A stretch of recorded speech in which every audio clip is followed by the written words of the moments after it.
أعوذ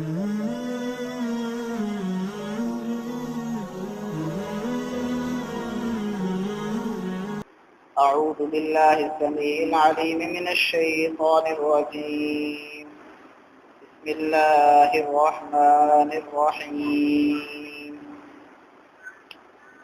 ياسين والقرآن الحكيم إنك لمن المرسلين على صراط مستقيم تنزيل العزيز الرحيم لتنذر قوما ما أنذر آباؤهم فهم غافلون.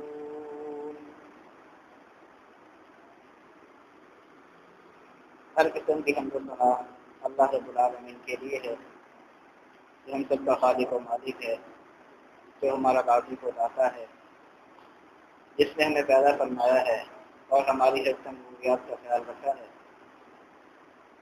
اس کے بعد بے شمار درود و سلام ہوں اس ہستی اقدس پر جن کا نام نامی اسم گرامی جناب محمد رسول اللہ صلی اللہ علیہ وسلم۔ محترم سامعین کرام، اللہ تعالیٰ کی توفیق سے سورہ یاسین کی تفسیر ہم سمجھنے کی کوشش کر رہے ہیں تاکہ جب اس سورت کو پڑھیں تو یہ معانی، یہ مفاہیم، مطالب جو اس سورت کے اندر پوشیدہ ہیں انہیں ہم سمجھ سکیں، اور جس طرح صحابہ کرام اس سورت کو، اس قرآن کو سن کر سمجھ کر ان کی زندگیاں تبدیل ہو گئی تھیں، اسی طرح ہماری زندگیوں کے اندر بھی انقلابات۔ گزشتہ جمعۃ المبارک میں والقرآن الحکیم انک لمن المرسلین علی صراط مستقیم، قرآن حکیم کی قسم، بلا شبہ آپ صلی اللہ علیہ وسلم رسولوں میں سے ہیں، سیدھے راستے پر ہیں۔ ان آیات کی تفسیر گزر چکی۔ اگلی آیت جہاں سے ہم آج آغاز کر رہے ہیں، تنزیل العزیز الرحیم، اللہ تعالیٰ اس قرآن کا تعارف کروا رہے ہیں کہ یہ قرآن وہ ہے جسے نازل کیا گیا ہے اس ہستی کی طرف سے جو سب پر غالب ہے اور بہت مہربان۔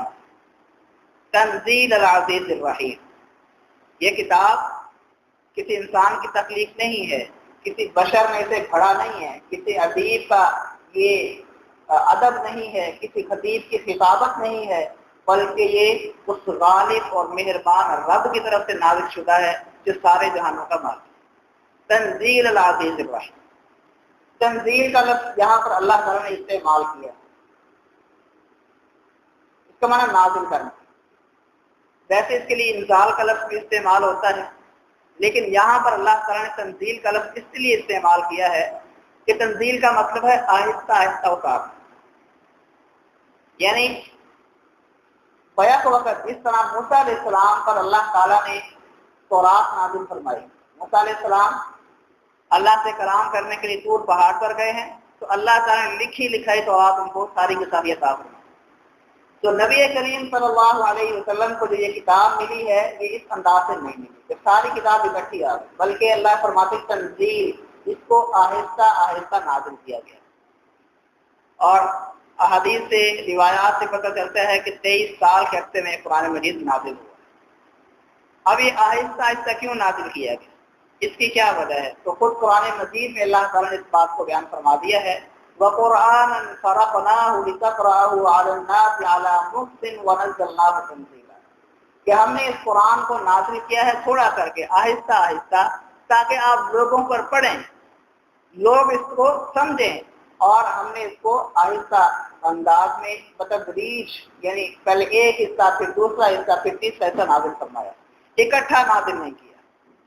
تو ایک وجہ تو یہ ہو گئی اس کو یعنی یاد کرنے میں آسانی ہو جائے، اس کو پڑھنے میں آسانی ہو جائے، اس کی تلاوت کرنے میں آسانی ہو جائے، اور دوسری بات یہ ہے کہ لوگ اس کو آسانی سے سمجھ سکیں۔ اور پھر آہستہ آہستہ حالات کی مناسبت سے کبھی تنگی ہے تو اللہ تعالیٰ تسلی کے لیے نازل فرما دیتے ہیں، کبھی انسانوں کے اندر مسلمانوں میں کوئی سستی آ رہی ہے تو اللہ تعالیٰ اس پر تنبیہ فرما دیتے ہیں۔ اب جیسے یہ صورت ہے، جیسے کہ ابتدا میں بتایا تھا کہ یہ صورت اس وقت نازل ہوئی جب کفار مسلمانوں کو تنگ کر رہے تھے، نبی کریم صلی اللہ علیہ وسلم پر پریشر بہت زیادہ تھا کہ آپ یہ کیسی دعوت پیش کر رہے ہیں، آپ یہ کیا دین نیا لے کر آ گئے ہیں، تو اللہ تعالیٰ نے اپنے نبی کو تسلی دی۔ اور غزوہ حنین کے موقع پر جب مسلمانوں میں تھوڑی سی سستی آئی اور ان کے اندر تھوڑا سا بگاڑ آنے لگا کہ انہوں نے کہا کہ میدان بدر میں ہم 313 تھے تو آسانی سے 1000 پر ہم غالب آ گئے، تو آج تو ہم 12,000 کی تعداد میں ہیں۔ غزوہ حنین میں مسلمانوں کو 12,000 ہیں، تو انہوں نے کہا آج تو ہم 12,000 ہیں، ہم تو چٹکیاں بجاتے جنگ جیت لیں گے۔ لیکن اللہ نے فرمایا کہ ایسا نہیں ہوتا۔ لقد نصركم الله في مواطن كثيرة ويوم حنين إذ أعجبتكم كثرتكم فلم تغن عنكم شيئا۔ اللہ نے تنبیہ فرمائی کہ ایسا نہ سمجھو کہ تمہاری تعداد تمہیں فائدہ دے گی، نہیں، تعداد بھی فائدہ دیتی ہے، لیکن اس وقت جب اللہ کی نصرت ساتھ، اللہ کی رحمت ساتھ۔ تو یہ قرآن اللہ نے آہستہ آہستہ حالات کی حکمت کے مطابق نازل فرمایا ہے تاکہ احکام پر عمل کرنا آسان ہو جائے۔ سیدہ عائشہ صدیقہ رضی اللہ تعالیٰ عنہ بیان کرتی ہیں کہ یہ قرآن بیک وقت نہیں آیا ہے، احکامات جو ہیں اکٹھے نہیں آ گئے، وگرنہ اگر ایسا ہوتا کہ پیارے پیغمبر صلی اللہ علیہ وسلم جیسے ہی کوئی مسلمان ہوتا اس کو فرماتے کہ تم نے یہ سارے برے کام چھوڑ دینے ہیں، شراب بھی چھوڑ دو، سود بھی چھوڑ دو، یہ بھی چھوڑ دو، وہ بھی چھوڑ دو، تو لوگ کہتے ہیں مسلمان ہی نہیں ہوتے۔ تو اللہ تعالیٰ نے آہستہ آہستہ نازل فرمایا۔ شراب کے بارے میں 3 مرتبہ احکام نازل ہوئے۔ پہلے فرمایا کہ جب شراب کی تم نے پی ہو، نشے کی حالت میں ہو، نماز سے قریب نہ جائے۔ پھر فرمایا کہ اس کا نقصان زیادہ ہے، نفع تھوڑا ہے، اور پھر آخر میں فرمایا کہ اس کو بالکل چھوڑ، فاجتنبوہ، اس سے اجتناب کرو، اس سے دور رہو۔ تو اللہ تعالیٰ نے اس قرآن کو نازل کیا آہستہ آہستہ تاکہ سمجھنے میں آسانی ہو، عمل کرنے میں آسانی ہو، اور حالات کی مناسبت سے ہمیں رہنمائی مل جائے۔ اور ایک اور وجہ یہ ہے کہ اللہ تعالیٰ اپنے نبی کو تسلی دینا چاہتے ہیں کہ جس طرح پیارے پیغمبر صلی اللہ علیہ وسلم پر یعنی حالات تنگ ہوتے، اللہ تعالیٰ تسلی فرما دیتے کہ آپ مطمئن رہیں، میں تمہارے ساتھ، ان اللہ معنا، اللہ تعالیٰ ہمارے ساتھ۔ اور اس بات کو اللہ نے قرآن میں بیان فرمایا ہے، وقال الذین کفروا لولا انزل علیہ القرآن جملۃ واحدہ۔ ایک یعنی کفار کا اعتراض نہیں تھا کہ قرآن اکٹھا کیوں نازل نہیں ہو جاتا، تو اللہ فرماتے ہیں کذالک لنثبت بہ فؤادک، ہم اس کو آہستہ آہستہ اس لیے نازل فرما رہے ہیں تاکہ آپ کا دل مطمئن رہے کہ میرا رب میرے ساتھ ہے، وہ میری ہر وقت رہنمائی کر رہا ہے۔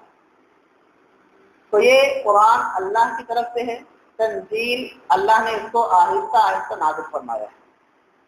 اب یہ بات تو یہ نہیں واضح ہے کہ اللہ نے نازل فرمایا، لیکن اللہ تعالیٰ نے یہاں پر اپنا نام نہیں لیا، تنزیل العزیز الرحیم، یہ نازل شدہ ہے عزیز کی طرف سے اور الرحیم کی طرف سے۔ تو یہاں پر ہمیں سمجھنے کی تھوڑی ضرورت ہے کہ اللہ تعالیٰ نے یہ نام کیوں استعمال کیا۔ ویسے تو دیگر مقامات پر اللہ نے کبھی یہ فرما دے تنزیل وَإِنَّهُ لَتَنزِيلُ رَبِّ الْعَالَمِينَ، کہ یہ قرآن رب العالمین کی طرف سے نازل شدہ ہے۔ کہیں پر اللہ یہ فرماتے ہیں تنزیل الکتاب من اللہ العزیز الحکیم، کہ یہ کتاب اس عزیز اور حکیم کی طرف سے نازل شدہ ہے۔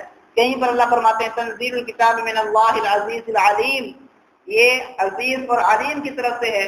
کہیں پر اللہ فرماتے ہیں تنزیل من الرحمن الرحیم، یہ رحمان الرحیم کی طرف سے نازل شدہ ہے۔ اور کہیں پر اللہ نے فرمایا تنزیل من حکیم حمید، یہ اس حکیم اور حمید کی طرف سے نازل شدہ ہے۔ یعنی مختلف مقامات پر اللہ تعالیٰ نے اپنی مختلف صفات کو ذکر کیا ہے۔ اس میں یہ سمجھانا مقصود ہے کہ حالات کی مناسبت سے، واقعات کی مناسبت سے، سیاق و سباق کے حوالے سے اللہ تعالیٰ نے مختلف نام اس لیے استعمال کیے ہیں کہ بندہ اس قرآن پر غور و فکر کرے، اور جب غور و فکر کرے گا تو لطف آئے گا۔ یعنی ویسے تو ہم سنتے رہتے ہیں کہ اللہ تعالیٰ نے نازل کیا ہے جو عزیز و رحیم ہے، بات یہ لفظ یہاں پر کیوں استعمال، اگر غور کیا جائے تو یہاں بڑی حکمت نظر آتی ہے۔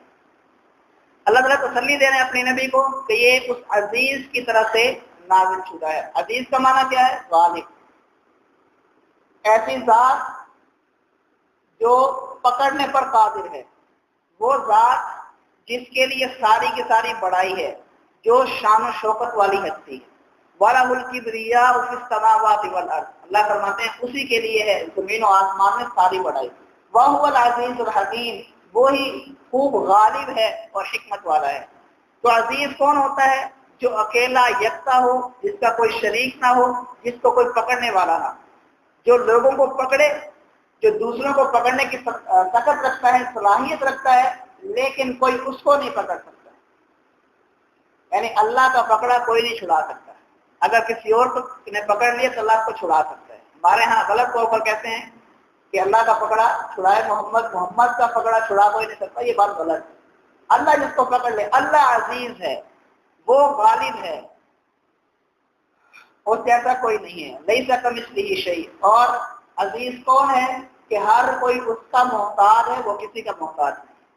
یا ایھا الناس انتم الفقراء الی اللہ، اے لوگوں تم سارے کے سارے اللہ کے محتاج ہو، تم سارے کے سارے اللہ کے سامنے فقیر ہو، وہ تم سے بے نیاز ہے، اسے تمہاری ضرورت نہیں ہے۔ تو عزیز وہی ہوتا ہے جو سب پر غالب ہوتا ہے اور اسی کا فیصلہ نافذ ہوتا ہے۔ اس کی ایک مثال ہمیں خوبصورت انداز میں نظر آتی ہے قرآن میں۔ اللہ تعالیٰ فرماتے ہیں واللہ غالب علی امرہ ولکن اکثر الناس لا یعلمون، اللہ تعالیٰ اپنے معاملات پر غالب ہے، جو چاہتا ہے کر گزرتا ہے، اکثر لوگ جانتے نہیں۔ یہ آیت سورہ یوسف کے اندر آئی ہے، اور اس موقع پر آئی ہے کہ جب یوسف علیہ السلام کے بھائیوں نے ان کو اپنے باپ کی نظر سے دور کرنے کے لیے کنویں کے اندر پھینک دیا اور یہ سوچا کہ یہ مر جائے گا، تھک جائے گا، کوئی لے جائے گا، پتہ ہی نہیں چلے گا اس کا، تو والد پھر ہم سے محبت کریں گے۔ تو اللہ تعالیٰ نے کیا کیا؟ تسلی دی وہاں پر یوسف علیہ السلام، اور پھر کنویں سے نکال کر مصر میں جو عزیز تھا، وہاں کا جو وزیر تھا، اس کے گھر میں پہنچا دیا، اور اس کی بیوی نے کہا یا اس نے خود کہا کہ ہم اس کو اپنا بیٹا بنا لیں۔ تو اللہ فرماتے ہیں کہ اللہ تعالیٰ نے اس انداز سے یوسف کو کنویں سے نکالا، اور پھر آہستہ آہستہ عزیز مصر کے گھر سے اللہ تعالیٰ نے مصر کا بادشاہ بنا دیا۔ تو واللہ غالب علی امرہ، اللہ ایسا غالب ہے، ایسا عزیز ہے کہ اس کے فیصلوں کو کچھ چیلنج نہیں کر سکتا۔ لوگ سمجھتے ہیں کہ شاید ہم اللہ کو دھوکہ دے لیں گے، لیکن ایسا نہیں ہو سکتا ہے۔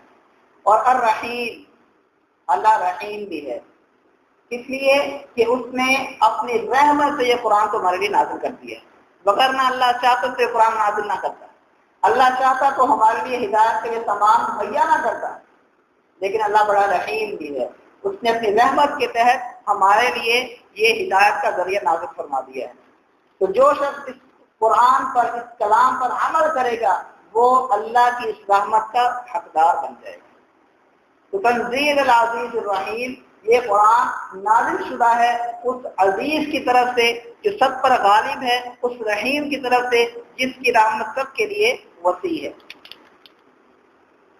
یہاں پر یہ بات بھی غور کرنے کے قابل ہے کہ اللہ تعالیٰ نے فرمایا تنزیل العزیز الرحیم، کہ یہ قرآن نازل شدہ ہے، اور نازل کا کیا مطلب ہوتا ہے؟ اوپر سے نیچے آنا۔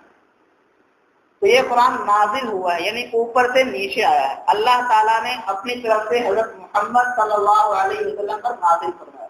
تو اس سے یہ بات واضح ہوتی ہے کہ اللہ تعالیٰ اوپر ہے۔ الرحمن علی العرش استوى، رحمان عرش پر مستوی ہے، اور عرش کا ساتوں آسمانوں سے اوپر ہے۔ بعض لوگ ہمارے یہاں یہ عقیدہ رکھتے ہیں کہ اللہ تعالیٰ ہر جگہ ہے، تو یہ عقیدہ درست نہیں ہے۔ تنزیل العزیز الرحیم، اس آیت سے ہمیں یہ معلوم ہوا کہ اللہ تعالیٰ نے اس قرآن کو اوپر سے نیچے نازل کیا۔ تو اوپر سے نیچے اس لیے آیا ہے کہ اللہ تعالیٰ اوپر ہے اور حضرت محمد صلی اللہ علیہ وسلم نیچے۔ تو تنزیل العزیز الرحیم، یہ قرآن اس غالب کی طرف سے نازل شدہ ہے اور اس رحیم کی طرف سے نازل شدہ ہے۔ اب سوال پیدا ہوا کہ یہ قرآن کیوں آیا، اس قرآن کا مقصد کیا ہے؟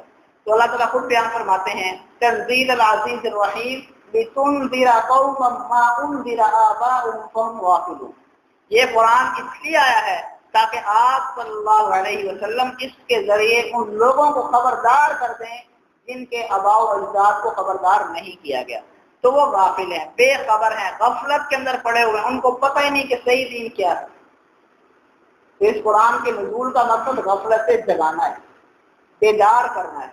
اور ہم لوگ اس قرآن کو ہی پڑھ کر، یعنی چونکہ صرف پڑھتے ہیں اوپر سے دیکھ کر، ٹھیک پڑھا تو ٹھیک پڑھ لیا، نہیں تو جیسے مرضی پڑھ لیا اور پھر اس کو رکھ دیا، اور ہم ویسے کے ویسے غفلت میں ہیں۔ حالانکہ یہ قرآن اس لیے آیا تاکہ ہم جاگ جائیں، بیدار ہو جائیں، اپنے عقائد کی اصلاح کر لیں، اپنے اعمال کو سنوار لیں۔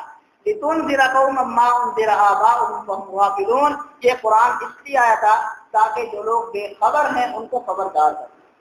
تو اللہ تعالیٰ کا یہ قانون ہے کہ اللہ تعالیٰ اس وقت تک کسی قوم پر عذاب نازل نہیں فرماتے جب تک اس قوم کو خبردار نہ کرے۔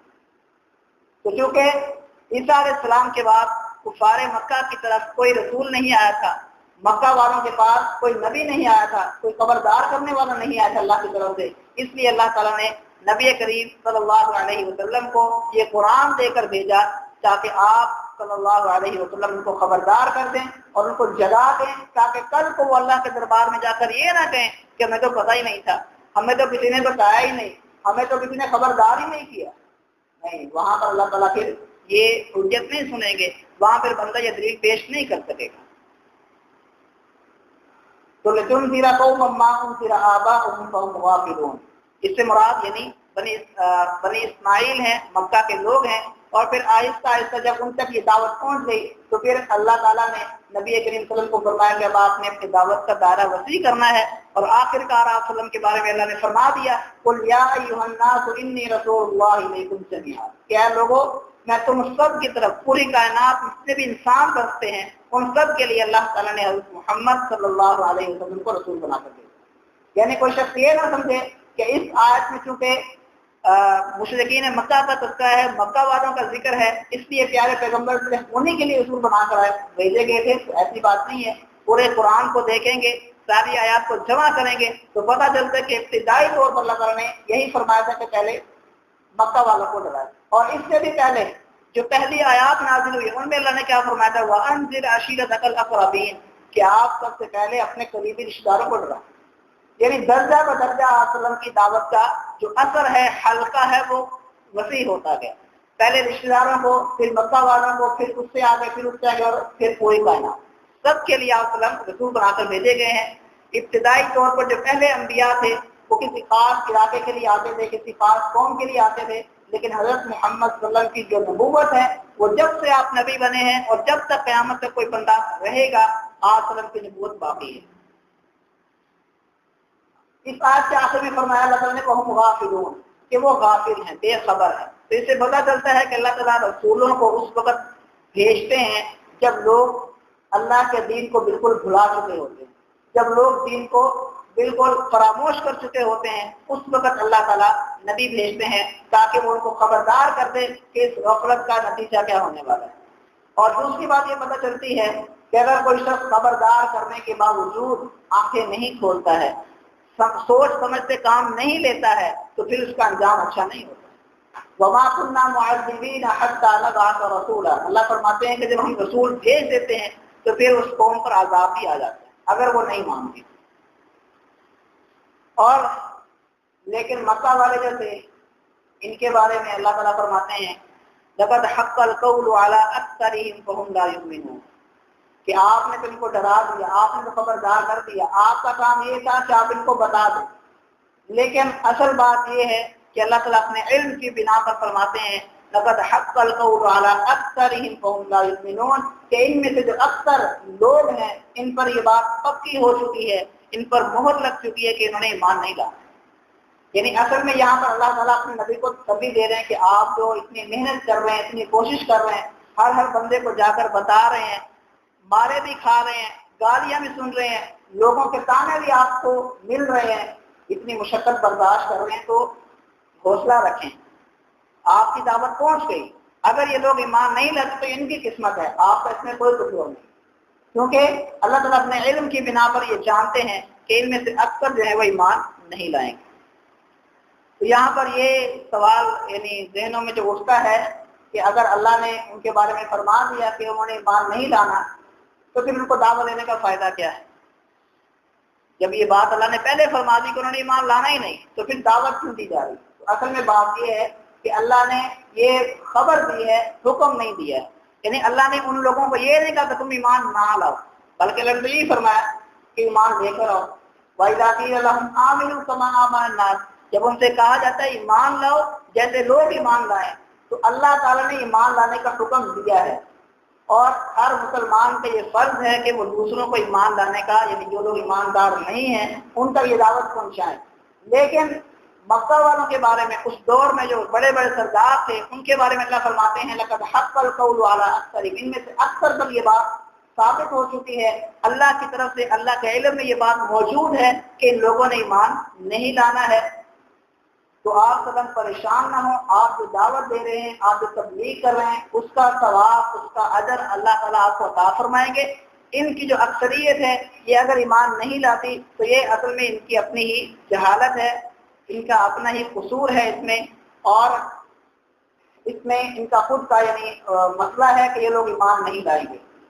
تو یہاں پر ہمیں یہ بات ذہن میں رکھنی چاہیے کہ اکثر زیادہ تر لوگ ہماری دعوت کے نتیجے میں ایسا ہی ہوتا ہے کہ بات کو نہیں مانتے، بات قبول نہیں کرتے۔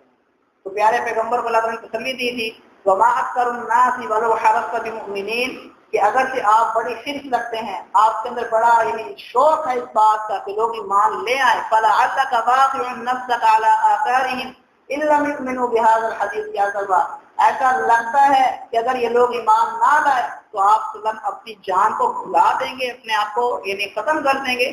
تو ایسا نہ کریں، ان لوگوں نے ایمان نہیں لانا ہے، ان کی قسمت میں نہیں۔ تو اکثریت جو ہے عمومی طور پر ایسے ہی ہوتی ہے کہ بات کو نہیں مانتی۔ تو نبی کریم صلی اللہ علیہ وسلم نے یعنی ہمیں اس بات کی ترغیب دی ہے کہ ہم کوشش کریں، محنت کریں اپنی طرف سے، لیکن لوگ اگر نہیں مانتے تو اس میں ہمارا قصور نہیں ہے، اس میں ہمارے اوپر کوئی بلیم نہیں ہے، کوئی الزام نہیں ہے۔ ہمارا کام تو یہی ہے کہ ہم ان کو یعنی دعوت پہنچا دیں۔ اب اس آیت کے آخر میں جو الفاظ ہیں فَهُمْ لَا يُؤْمِنُونَ، وہ ایمان نہیں لائیں گے۔ تو یہاں پر تھوڑا غور کرنے کی بات یہ ہے کہ کفار مکہ جو تھے، جن کو پیارے پیغمبر دعوت پہنچا رہے ہیں، یہ لوگ ایسا نہیں تھا کہ اللہ کو مانتے ہی نہیں تھے، اللہ کو جانتے ہی نہیں تھے، اللہ کو پہچانتے ہی نہیں تھے، نہیں، وہ لوگ اللہ کو جانتے تھے۔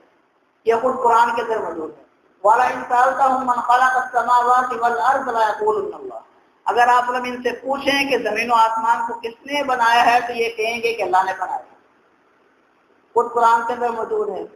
ایک اور مقام پر اللہ فرماتے ہیں اگر آپ ان سے پوچھیں کہ آسمان سے بارش کون برساتا ہے تو یہ کہیں گے اللہ برساتا ہے۔ ایک اور مقام پر اگر آپ ان سے پوچھیں کہ سماعت کو، بصارت کو کس نے بنایا ہے، زمین و آسمان کا نظام کون چلا رہا ہے، تو یہ لوگ کہیں گے کہ اللہ تعالیٰ چلا رہا ہے۔ تو وہ لوگ اللہ کو مانتے تھے، تو پھر اللہ نے یہ کیوں فرما دیا کہ وَهُمْ لَا يُؤْمِنُونَ، وہ ایمان نہیں لائیں گے؟ یعنی ایک طرف تو وہ اللہ تعالیٰ خود بیان کرتے ہیں کہ وہ لوگ اللہ کو مانتے ہیں، تو یہاں پر یہ کہا جا رہا ہے کہ وہ نہیں مانیں گے۔ تو اصل میں بات یہ ہے کہ وہ اس انداز سے نہیں مانتے یا نہیں مانیں گے جس انداز سے پیارے پیغمبر صلی اللہ علیہ وسلم ان کو دعوت دے رہے۔ یعنی صرف اللہ کو مان لینا کافی نہیں ہے، بلکہ اللہ کو واحد ماننا ضروری ہے، اللہ کی توحید کا اقرار ضروری ہے، وگرنہ مشرکین مکہ بھی اللہ کو مانتے تھے۔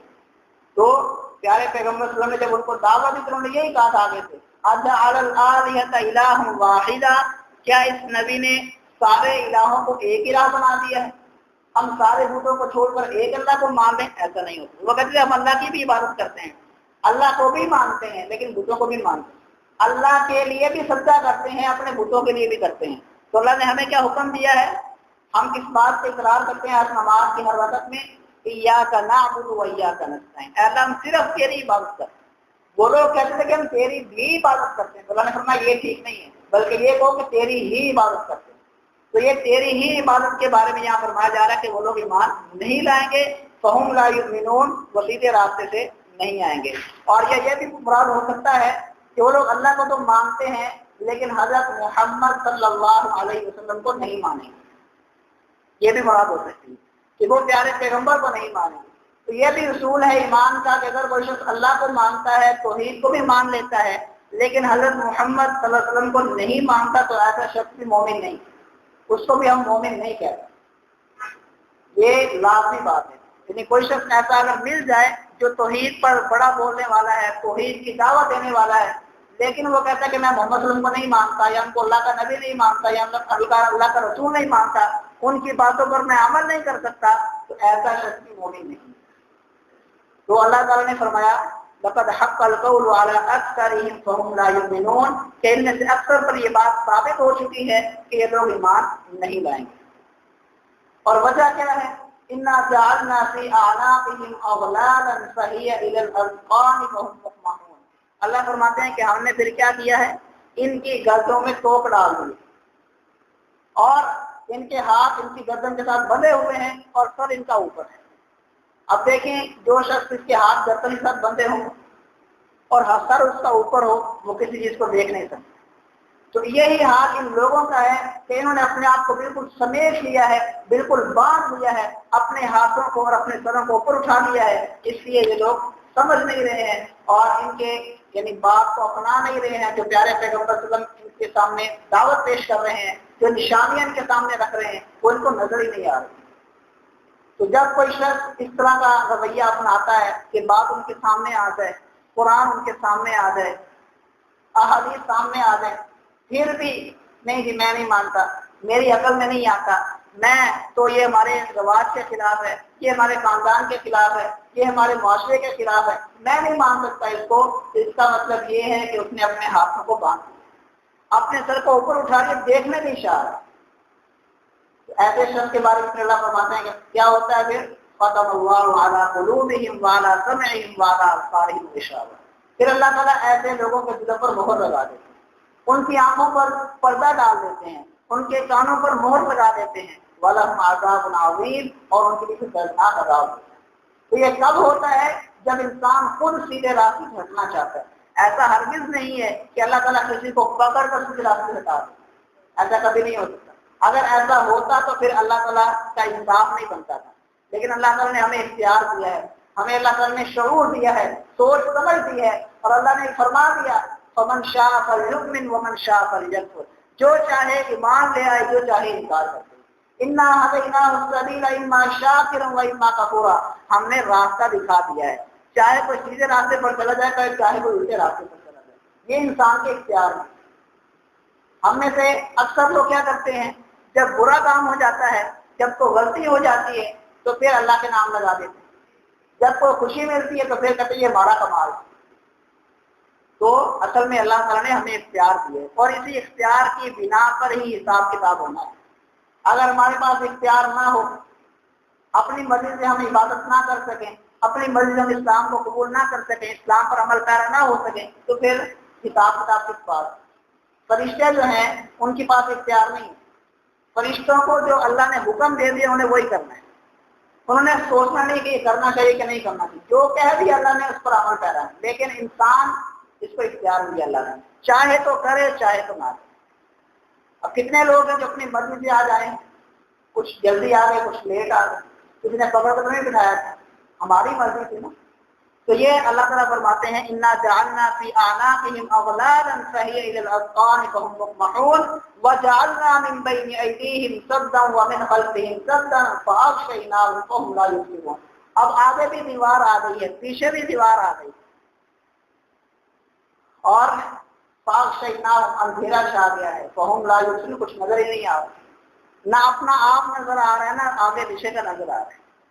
انسان کے لیے اللہ تعالیٰ نے دو طرح کی نشانیاں رکھی ہیں، تَنْرِيهِمْ آيَاتِنَا فِي الْآفَاقِ وَفِي أَنفُسِهِمْ، اللہ فرماتے ہیں کہ ہم نے انسان کے لیے نشانیاں رکھی ہیں آفاق میں، زمین و آسمان میں، انسان غور و فکر کرے تو اللہ کو پا لے، اور وفی انفسہم، انسان کے اپنے اندر بھی نشانیاں ہیں، انسان غور تو کرے کہ یہ ہاتھ کیسے کام کر رہے ہیں، یہ پاؤں کیسے کام کر رہے ہیں، یہ پاؤں اوپر کیوں نہیں آ گئی، آنکھیں نیچے کیوں نہیں چلے گی، یہ سارا جو نظام اللہ نے بنایا یہ کیسے بنا دیا۔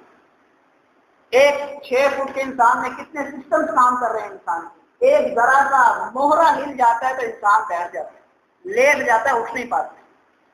یہ انسان جو اللہ تعالیٰ نے بنایا ہے کس قدر خوبصورت اس کی بناوٹ بنائی ہے، لقد خلقنا الانسان فی احسن تقویم، انسان غور تو کرے تو سمجھ جائے گا کہ واقعاً یہ انسان کسی رب نے بنایا ہے۔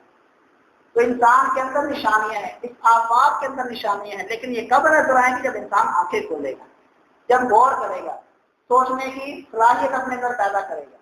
تو یہ لوگ جو ہیں جنہوں نے اپنی آنکھوں کو بند کر لیا ہے، کانوں کو بند کر لیا ہے، دلوں پر مہر لگوا لی ہے، اب ان کو نشانی کہاں سے نظر آئے؟ تو اِنَّا جَعَلْنَا فِي أَعْنَاقِهِمْ أَغْلَالًا فَهِيَ إِلَى الْأَذْقَانِ فَهُمْ مُقْمَحُونَ، اللہ فرماتے ہیں ہم نے ان کے ہاتھوں کو باندھ دیا اور ان کے آگے پیچھے دیواریں کھڑی کر دی، اب ان کو کچھ نظر نہیں آ رہا ہے، لیکن یہ اللہ ظلم نہیں کر رہے ہیں، یہ اس وقت ہوتا ہے فَلَمَّا زَاغُوا أَزَاغَ اللَّهُ قُلُوبَهُمْ، جب انسان خود ہٹتا ہے تو پھر اللہ اس کو ہٹا دیتا ہے، یعنی ابتدائی طور پر اللہ ہدایت دیتا ہے، راستہ دکھاتا ہے، لیکن جب انسان سیدھے راستے پر نہیں چلنا چاہتا، سارا دن جو ہے غلط کاموں میں لگا رہتا ہے، تو پھر اللہ کہتے ہیں جاؤ گے جہاں جانا ہے، نُوَلِّهِ مَا تَوَلَّىٰ، پھر وہ جدھر گھومتا ہے اللہ اس کو ادھر ہی گھما دے۔ تو ہمیں اللہ سے ہدایت کی دعا کرنی چاہیے، اور جب ہم ہر نماز کے اندر اللہ سے مانگتے ہیں تو سوچ سمجھ کر مانگے، اہدنا الصراط المستقیم، کہ اللہ سچا راستہ دکھا دے، سیدھے راستے پر چلا دے، چل رہے ہیں تو استقامت عطا فرما دیں۔ سوچ سمجھ کر پڑھیں گے تو انشاءاللہ جس طرح اللہ تعالیٰ نے صحابہ کرام کو، ہمارے بزرگان دین کو، ہمارے محدثین کو، فقہاء کو اللہ تعالیٰ نے سیدھا راستہ دکھایا اور ان کو چلایا، اس طرح اللہ تعالیٰ ہمیں بھی اس راستے پر چلائیں گے۔ اللہ تعالیٰ ہمیں سمجھنے کی اور عمل کرنے کی توفیق عطا فرمائے۔ وآخر دعوانا الحمدللہ رب العالمین۔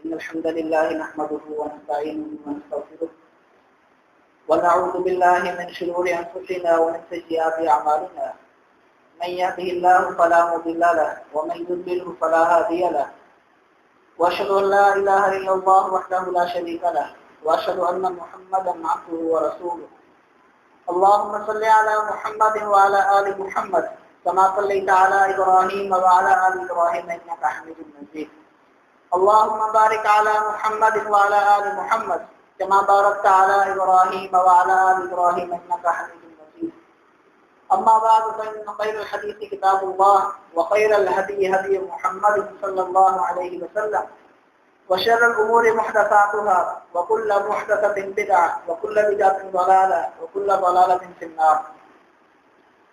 محترم سامعین کرام، اللہ تعالیٰ ارشاد فرماتے ہیں اِنَّا جَعَلْنَا فِي أَعْنَاقِهِمْ أَغْلَالًا فَهِيَ إِلَى الْأَذْقَانِ فَهُمْ مُقْمَحُونَ وَجَعَلْنَا مِنْ بَيْنِ أَيْدِيهِمْ سَدًّا وَمِنْ خَلْفِهِمْ سَدًّا فَأَغْشَيْنَاهُمْ فَهُمْ لَا يُبْصِرُونَ وَسَوَاءٌ عَلَيْهِمْ أَأَنذَرْتَهُمْ أَمْ لَمْ تُنذِرْهُمْ لَا يُؤْمِنُونَ۔ کہ جب ان لوگوں نے اپنے آپ کو بند کر لیا ہے، اپنی آنکھیں پھوڑ لی ہیں، اپنے کانوں کے اندر ڈاٹس ڈال لیے ہیں، اپنے دلوں کو سیاہ کر لیا ہے، اب آپ ان کو ڈرائیں، ان کو خبردار کریں، ان کو سمجھائیں یا نہ سمجھائیں، ان کے لیے برابر ہے۔ اب انہوں نے ایمان نہیں لانا، یعنی پھر پیارے پیغمبر صلی اللہ علیہ وسلم کو اللہ تعالیٰ تسلی دے رہے ہیں کہ آپ جو تبلیغ کر رہے ہیں، آپ جو ان کے سامنے اللہ کا پیغام پہنچا رہے ہیں، تو اگر یہ لوگ نہیں مان رہے تو آپ کا ان کو ڈرانا ان کے لیے برابر ہے یا نہ ڈرانا ان کے لیے برابر ہے۔ یعنی یہاں پر مطلب یہ نہیں فرمایا کہ آپ کا ڈرانا یا نہ ڈرانا آپ کے لیے برابر ہے، نبی صلی اللہ علیہ وسلم کے لیے برابر نہیں تھا۔ یعنی ایک مسلمان کسی کو خبردار کرتا ہے یا خبردار نہیں کرتا تو یہ اس کے لیے برابر نہیں ہے۔ اس کو یوں سمجھ لیں کہ اگر یعنی نبی کریم صلی اللہ علیہ وسلم کو ڈراتے ہیں تو آپ کو ثواب ملتا ہے، نہیں ڈراتے تو ثواب نہیں ملتا، خبردار کرتے ہیں تو ثواب ملتا ہے، خبردار نہیں کرتے تو ثواب نہیں ملتا۔ عام مسلمان تبلیغ کرتا ہے، دعوت دیتا ہے تو ثواب ملتا ہے، دعوت نہیں دیتا تو ثواب نہیں ملتا، یعنی آپ کے لیے برابر نہیں ہے، ان لوگوں کے لیے برابر ہے، انہوں نے سمجھنا ہی نہیں ہے، انہوں نے غور نہیں کرنا، اس لیے اللہ فرماتے ہیں وَسَوَاءٌ عَلَيْهِمْ أَأَنذَرْتَهُمْ أَمْ لَمْ تُنذِرْهُمْ لَا يُؤْمِنُونَ۔ کیا آپ ان کو ڈرائیں یا نہ ڈرائیں انہوں نے ایمان نہیں لانا۔ تو پھر وہی بات ہے کہ اللہ تعالیٰ نے ہدایت کے اسباب کو مہیا کر دی، اللہ تعالیٰ نے انسان کو عقل شعور دے دیا ہے، اللہ تعالیٰ نے آنکھیں مہیا کر دی ہیں، اللہ تعالیٰ نے پیارے پیغمبر صلی اللہ علیہ وسلم کو نبوت دے کر رسالت دے کر بھیج دیا ہے، آپ کے ذریعے معجزات اللہ تعالیٰ نے دکھا دیے ہیں، اور سب سے بڑا معجزہ یہ قرآن جو اللہ تعالیٰ نے پیارے پیغمبر کو عطا فرمایا، جو آج بھی ہمارے سامنے موجود ہے۔ یہ اتنے ساری چیزیں اللہ تعالیٰ نے ہمارے لیے مہیا فرما دی ہیں، اگر پھر بھی ہم ایمان نہیں لاتے ہیں، پھر بھی ہم سمجھتے نہیں ہیں، پھر بھی اپنی آنکھوں کو نہیں کھولتے، اپنے کانوں سے ڈاٹ کو نہیں نکالتے، اپنے دلوں کو صاف نہیں کرتے، تو اس میں پیارے پیغمبر کا قصور نہیں، اس میں ہمارا قصور ہے۔ تو وَسَوَاءٌ عَلَيْهِمْ أَأَنذَرْتَهُمْ أَمْ لَمْ تُنذِرْهُمْ لَا يُؤْمِنُونَ۔ آپ ان کو ڈرائیں یا نہ ڈرائیں ان کے لیے برابر ہے۔ اور یہ برابر کب ہوتا ہے؟ بعض وقت ایسا ہوتا ہے ہم بھی یہی رویہ اپنا رہے ہوتے ہیں، ہمیں لاکھ سمجھایا جائے، ہمیں ہمارے سامنے آیات پیش کر دی جائیں، احادیث پیش کر دی جائیں، پھر بھی ہم کہتے ہیں نہیں ہم نہیں مانتے۔ تو اصل میں یہ ہوتا کب ہے؟ جب ہم گناہ کر رہے ہوتے ہیں، جب ہم اللہ کو ناراض کر چکے ہوتے ہیں۔ اور پیارے پیغمبر فرماتے ہیں جب بندہ جب گناہ کرتا ہے تو اس کے دل پر ایک نقطہ لگتا ہے، سیاہ نقطہ لگ جاتا ہے، پھر بندہ اگلا گناہ کرتا ہے، پھر نافرمانی کرتا ہے اللہ کی، دوسرا نقطہ لگ جاتا ہے، اور کرتے کرتے سارا دل سیاہ ہو جاتا ہے۔ کَلَّا بَلْ رَانَ عَلَىٰ قُلُوبِهِمْ مَا كَانُوا يَكْسِبُونَ۔ اللہ فرماتے ہیں انسان کے اپنے اعمال کی وجہ سے اللہ اس کے دل کو سیاہ کر دیتے ہیں۔ تو یعنی نبی کریم صلی اللہ علیہ وسلم آپ کا تبلیغ کرنا آپ کو فائدہ دے گا، ان لوگوں کو فائدہ نہیں دے رہا تو اس میں ان کا اپنا قصور ہے۔ اور آپ صلی اللہ علیہ وسلم کا یعنی خبردار کرنا کس کو فائدہ دیتا ہے؟ انما تنذر من اتبع الذکر وخشی الرحمن بالغیب فبشرہ بمغفرۃ واجر کریم۔ آپ صلی اللہ علیہ وسلم کا خبردار کرنا کس کو فائدہ دیتا ہے؟ من اتبع الذکر، جو ذکر کی پیروی کرتا ہے، جو اس قرآن پر عمل کرنے کے لیے تیار ہوتا ہے، وخشی الرحمن بالغیب، اور رحمان سے ڈرتا ہے بن دیکھے۔ اس نے رحمان کو دیکھا تھا، رحمان کو بغیر دیکھے جو اللہ سے ڈرتا ہے، یہ ذکر اسی کو فائدہ دیتا ہے، یہ نصیحت، یہ ڈرانا، یہ خبردار کرنا اسی کو فائدہ دیتا ہے جو اپنا دل لے کر آتا ہے۔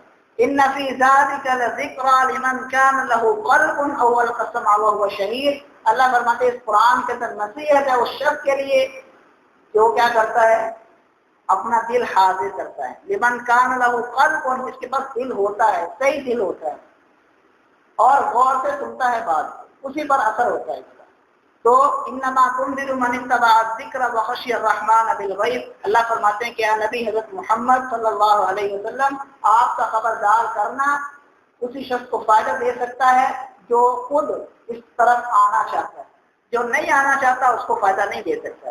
تو خبردار کرنا، یہاں پر لفظ استعمال کیے انما تنذر، آپ ڈراتے ہیں۔ ڈرانا، یہ ڈرانا ایسا ہوتا ہے جو کسی سے محبت کی وجہ سے ہوتا ہے، کسی سے شفقت کی وجہ سے ہوتا ہے، کسی پر آپ ترس کھا رہے ہوتے ہیں تو اس کو ڈراتے ہیں، یہ وہ ڈرانا ہے۔ وہ ڈرانا نہیں ہے جس میں جس طرح ڈاکو جو ہے وہ ڈراتا ہے، ایک چور ڈراتا ہے، وہ مراد نہیں، ایک ظالم شخص ڈراتا ہے، وہ مراد نہیں ہے، بلکہ یہ ایسا ڈرانا ہوتا ہے کہ آپ کسی پر ترس کھا رہے ہیں، کسی سے محبت کر رہے ہیں، آپ یہ چاہتے ہیں کہ وہ کنویں سے بچ جائے، وہ عذاب سے بچ گئے، وہ جہنم میں جانے سے بچ گئے، آپ اس کو ڈرا رہے ہیں۔ تو یہ ڈرانا، یہ تند انذار ہے جس کے بارے میں اللہ تعالیٰ نے یہاں پر لفظ استعمال کیا ہے۔ اور یہاں پر ذرا غور کریں الفاظ پر، انما تنذر من اتبع الذکر وخشی الرحمن، اللہ تعالیٰ نے یہاں پر رحمان کا لفظ استعمال کیا، اللہ کا لفظ استعمال نہیں کیا، کوئی اور لفظ استعمال نہیں کیا، رحمان کا۔ تو اس کا مطلب یہ ہے کہ جو شخص اللہ سے ڈرے گا، اللہ کی رحمتیں اس پر اسی قدر نازل ہونا شروع ہو جائیں۔ جتنا اس کا ڈر بڑھے گا اللہ سے، جتنا اس کا تعلق بڑھے گا اللہ سے، رحمان کی رحمتیں اس پر اسی قدر زیادہ ہوتی ہیں۔ یہ الفاظ پر ذرا غور کیا کریں، جب ہم قرآن کو پڑھ رہے ہوتے ہیں الفاظ پر جتنا غور کریں گے اسی قدر ہمیں اللہ سے اس قرآن کو پڑھنے کا لطف آئے گا، اللہ سے ہمارا تعلق جڑے گا۔ فبشرہ بمغفرہ، تو جو لوگ ایسا کریں گے، اس ذکر کی پیروی کریں گے اور رحمان سے ڈریں گے تو پھر کیا ملے گا؟ فبشرہ بمغفرہ، اے نبی حضرت محمد صلی اللہ علیہ وسلم آپ ان کو بشارت دے دیں مغفرت کی، بخشش کی، ایسی بخشش جو ان کے تمام گناہوں کو ختم کرے۔ فبشرہ بمغفرہ واجر کریم، اور ایسے اجر کی جو بڑا باعزت ہے۔ یعنی بعض اوقات ہم کسی کو اجرت دے رہے ہوتے ہیں، صلہ دے رہے ہیں، لیکن بڑا ذلیل کر کے دیتے ہیں، تو اللہ تعالیٰ اجرت دیں گے، اجر دیں گے تو بڑے عزت کے ساتھ، وہاں پر بڑے مقام اور مرتبہ ملے گا، بڑی عزت کے ساتھ اس کی افزائی کی جائے گی مسلمان کی، انسان کی جو اللہ پر ایمان لائے گا۔ اللہ تعالیٰ سے دعا ہے کہ اللہ تعالیٰ ہمیں سمجھنے کی اور ان لوگوں میں شامل ہونے کی توفیق عطا فرمائے جنہیں یہ خوشخبری ملنے والی ہے، اور ان لوگوں سے ہمیں بچا لے جو قرآن کو سن کر جن کا سننا نہ سننا برابر ہوتا ہے، اللہ تعالیٰ ہم سے محفوظ رکھے۔ وآخر دعوانا الحمدللہ رب العالمین۔